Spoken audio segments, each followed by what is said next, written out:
Blood pressure is a disease और blood pressure is an indication.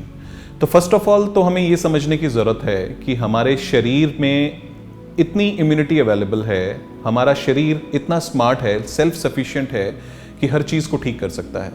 और इसका सबसे बड़ा प्रमाण नेचुरोपैथी है।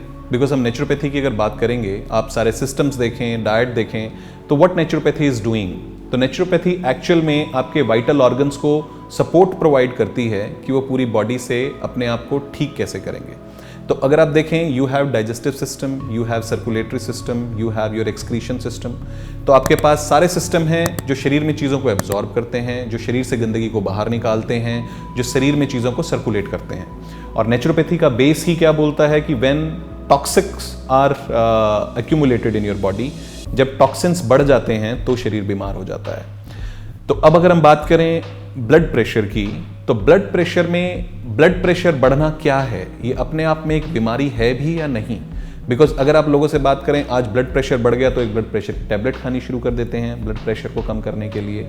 बट अगर आप देखें, जितने भी लोगों को हार्ट अटैक होता है या जितने लोगों को किडनी प्रॉब्लम होती है, उनका बीपी हाई होता है। अगर आप रिसर्च देखें, यूएस में रिसर्च हुई है कि जितने लोग हार्ट अटैक से एडमिट हुए हैं, उनका कोलेस्ट्रॉल लेवल नॉर्मल या लो था। आप इसको दूसरे तरीके से देखें कि हमारे ऑर्गन्स का फूड क्या है। हमारे ऑर्गन्स का फूड है ब्लड एंड ऑक्सीजन, राइट। और बीपी क्या कर रहा है, हमारा ब्लड का प्रेशर को इंश्योर कर रहा है कि हमारा रक्तचाप कितना रहना चाहिए। तो अगर हमारे शरीर में कहीं भी कोई प्रॉब्लम है तो उसको ठीक करने के लिए क्या हम करते हैं, हम ऑक्सीजन लेवल बढ़ा देते हैं और ब्लड की सप्लाई बढ़ा देते हैं। अगर मेरे हार्ट में कोई प्रॉब्लम है या किडनी में कोई प्रॉब्लम है, तो उसका क्या इंडिकेशन होगा, हमारा ब्लड प्रेशर बढ़ेगा या घटेगा? हमारा ब्लड प्रेशर डेफिनेटली बढ़ेगा। तो ब्लड प्रेशर बढ़ने का मतलब ब्लड प्रेशर अपने आप में कोई बीमारी नहीं है, हमारे शरीर में कहीं और कोई बीमारी है जिसको ठीक करने के लिए बॉडी ने ब्लड प्रेशर को बढ़ाया है। तो अगर हम उसको दवाई से ब्लड प्रेशर कम कर देते हैं तो इन अ वे हम अपनी बॉडी का जो रिपेयर प्रोसेस है उसको स्टॉप कर रहे हैं। तो हमें ये थोड़ा सा यहाँ पे लॉजिक लगाने की ज़रूरत है कि ब्लड प्रेशर क्यों होता है, कैसे होता है, और ब्लड प्रेशर को ठीक कैसे करें। तो अगर हमें ब्लड प्रेशर को ठीक करना है तो हमें अपने सारे वाइटल ऑर्गन्स पे ध्यान देना होगा कि हमारा डाइजेस्टिव सिस्टम ठीक रहे। आप आपका किसी को गैस हो रही हो नॉर्मली, उसका बीपी चेक कर लो, घटेगा या बढ़ेगा। आप योगा कर रहे हैं, आपका बीपी ज़्यादा होगा या कम होगा। आप भाग रहे हैं बहुत तेज़, 100 मीटर्स का स्प्रिंट मारो, उसके बाद चेक करो कि आपका बीपी बढ़ रहा होगा या घट रहा होगा, क्योंकि उस टाइम पे आपके ऑर्गन्स को ब्लड की सप्लाई ज़्यादा चाहिए, तो उस टाइम पे बीपी बढ़ा हुआ होगा। आप साइकिल चलाएं, आप सेक्सुअल इंटरकोर्स के बाद चेक करो बीपी कितना होगा। Even some of the activities में आपका बीपी 300 तक पहुंच जाता है। अगर हाई बीपी इतना बुरा है तो फिर तो योगा, वॉक, ये सब हमें छोड़ देना चाहिए। तो यहाँ पे थोड़ा सा लॉजिक अप्लाई करने की ज़रूरत है कि हाई बीपी क्यों है, बीपी बढ़ क्यों रहा है। अब बीपी हमारी बॉडी में कहीं कोई कमी है या हमारे किसी ऑर्गन की रिक्वायरमेंट थोड़ी ज़्यादा है तो उसके लिए ब्लड प्रेशर बढ़ता है। तो अब हम इसको ठीक कैसे करें प्राकृतिक चिकित्सा के दौरान विदाउट टेकिंग एनी मेडिसिन। इसमें सबसे पहले आप अपने डाइजेस्टिव सिस्टम और एक्सक्रीशन सिस्टम को ठीक करें, और जो हमारी मसाज है, जो हमारी बॉडी का सर्कुलेशन सिस्टम है, उसको हम ठीक करें। तो अगर हम डाइजेस्टिव सिस्टम की बात करते हैं, डाइजेस्टिव सिस्टम के लिए मिट्टी चिकित्सा बहुत इंपॉर्टेंट है कि जिसमें आप पेट पे, अगर किसी को बहुत ज़्यादा कॉन्स्टिपेशन रहता है तो हम हॉट एंड कोल्ड का कॉम्बिनेशन देते हैं कि 10 मिनट्स आप हॉट बॉटल रखें और फिर उसके बाद 20 मिनट्स मिट्टी दें। नहीं तो आप सिंपल मिट्टी चिकित्सा भी दे सकते हैं। GH pack is going to help you a lot, कि जिसमें नाभि के नीचे आप गर्म रखते हैं, नाभि के नीचे ठंडा और उसके बैक साइड में बिल्कुल ठंडी पट्टी लगाई जाती है।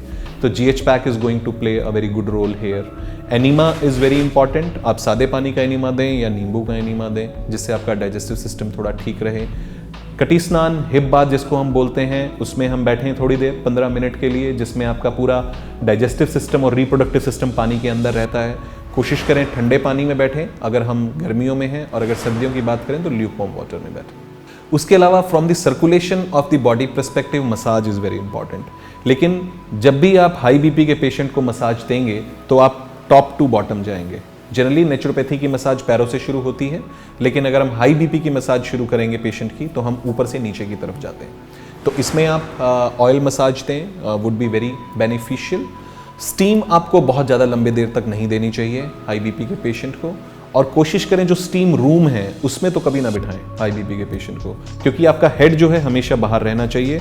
प्राकृतिक चिकित्सा कहती है पैर गरम, पेट नरम, माथा ठंडा, और जो हेड आउट स्टीम होती है उसमें यही कॉम्बिनेशन होता है कि आपकी पूरी बॉडी नेक से नीचे पानी स्टीम के अंदर रहती है, जिसमें 160 डिग्री तक टेम्परेचर है, बहुत तेज स्टीम आ रही है, और सर पे हम गीला तौलिया रख देते हैं ताकि हमारे हेड गर्म ना हो।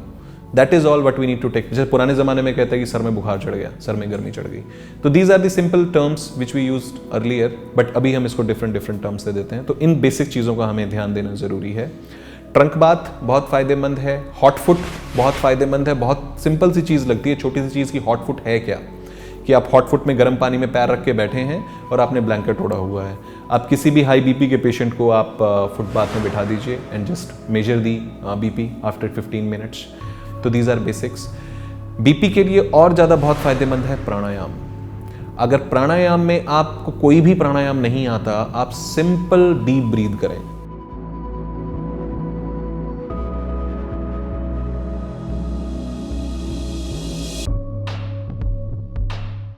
नाक से नहीं कर सकते, मुंह से करें।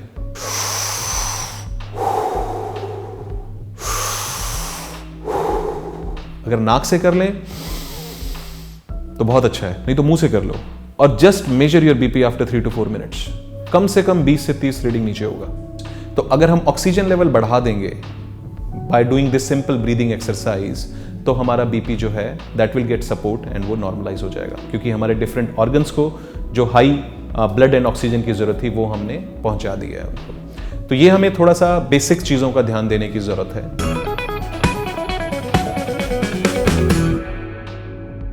अब अगर हम आते हैं फूड पे, राइट, कि हमारा आहार कैसा हो। आहार में जीरा बहुत ही इंपॉर्टेंट रोल प्ले करता है ब्लड प्रेशर के पेशेंट के लिए। उनको आप एम्प्टी स्टमक थोड़ा सा जीरा भून के खिला दें, बहुत फायदा करेगा।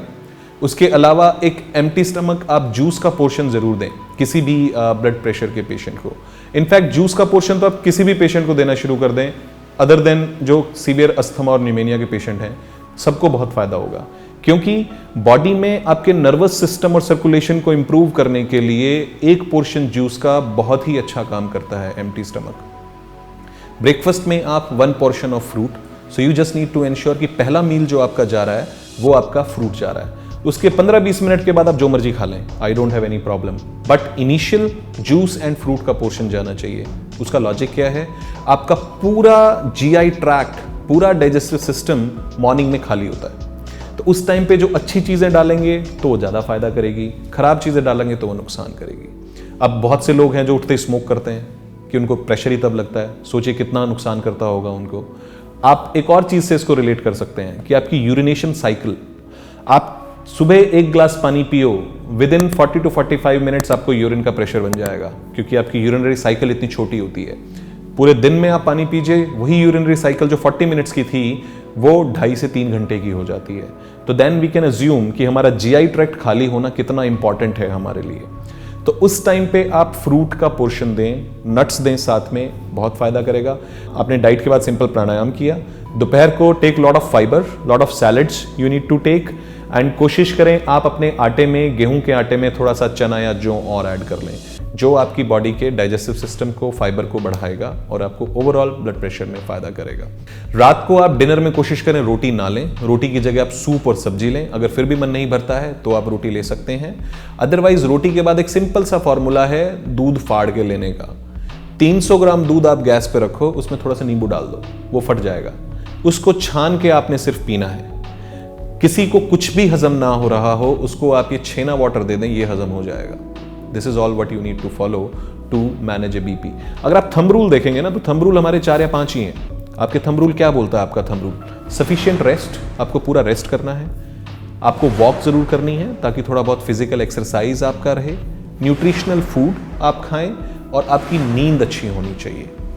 अगर आप ये 4-5 चीजें कर रहे हैं, आपको किसी भी बीमारी से आपको घबराने की कोई जरूरत नहीं है, कोई बीमारी आपके पास भी नहीं आएगी। So just follow these basic rules and stay healthy. दोस्तों, एक्सपर्ट्स द्वारा दी गई जानकारी और आपको कुछ जरूरी सलाह के बाद अब आइए डालते हैं एक नजर आज की थेरेपीज पर। ब्लड प्रेशर के लिए थेरेपी।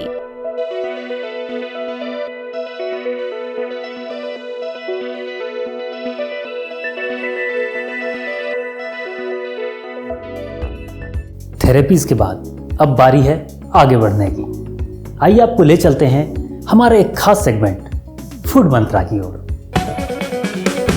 ब्लड प्रेशर के लिए उपयोगी फूड मंत्रा। हाई ब्लड प्रेशर की समस्या से बचने के लिए लहसुन की 2 कलियों को सुबह खाली पेट पानी के साथ चबाकर खाना चाहिए, या लहसुन के रस की 5-6 बूंदों को भी 20 मिलीलीटर पानी में मिलाकर पी सकते हैं। अजवाइन और मेथी के पानी का इस्तेमाल भी फायदेमंद हो सकता है। इसके लिए 1 चम्मच अजवाइन और 1 चम्मच मेथी पाउडर को पानी में भिगोकर रख दें और फिर सुबह इस पानी को पी लें। हाई ब्लड प्रेशर में त्रिफला का इस्तेमाल भी किया जा सकता है। इसके लिए 20 ग्राम त्रिफला को पानी में भिगोकर रात भर के लिए रख दें, फिर सुबह इस पानी को छानकर उसमें 2 चम्मच शहद मिलाकर पिएं।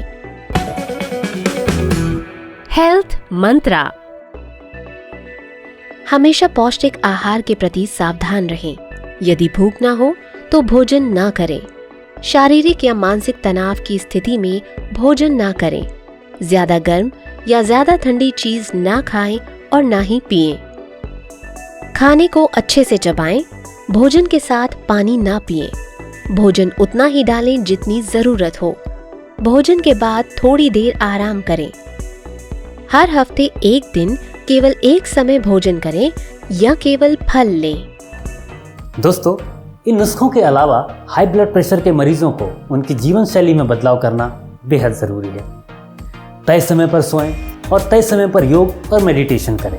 दोस्तों, आज के लिए बस इतना ही। हेल्दी अड्डा के अगले एपिसोड में हम बात करेंगे कि कैसे नेचुरोपैथी द्वारा ब्लड शुगर का इलाज संभव है। कुछ नई इन्फॉर्मेशंस और कुछ हेल्दी टिप्स के साथ आपसे फिर होगी मुलाकात। अपने स्वास्थ्य का रखें ख्याल। तब तक के लिए नमस्कार।